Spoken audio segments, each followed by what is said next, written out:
لو انا واحد بتمرن بطن، ايه الاحسن واللي ممكن اختاره في الجدول بتاعي؟ البلانك ولا السايد كرانشز؟ ده اللي احنا هنحاول نعرفه في الفيديو النهارده. وقبل ما اقول لك ما تنساش تصلي على النبي. الاول يا صديقي، لو احنا جينا لتمرين البلانك هنلاقي ان هو تمرين كور ستابيلايزيشن، ومن الميزه الحلوه اللي فيه ان هو بيعمل معاك استقرار للعمود الفقري عندك. ده غير كمان ان هو بيشد عضلات الجسم عندك كلها بشكل عام. ده غير انه بيحسن من التحمل عندك.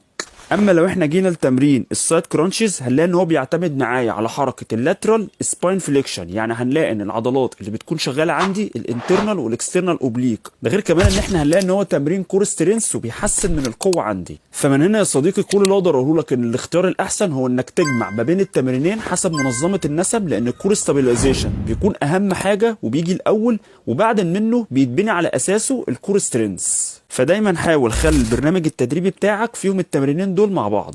ودي كانت الحلقه ال 15 في السلسله دي الاحسن للتمارين. لو عجبك الفيديو متنساش تعمل سيف وتتابعني عشان يوصلك كل فيديو جديد، وقول لي الفيديو اللي جاي تحب يكون عن ايه. ولو انت حابب ان انا اعمل لك نظام تدريبي مخصص ليك والهدف بتاعك ابعت لي على الخاص واقول لك على تفاصيل التدريب الاونلاين.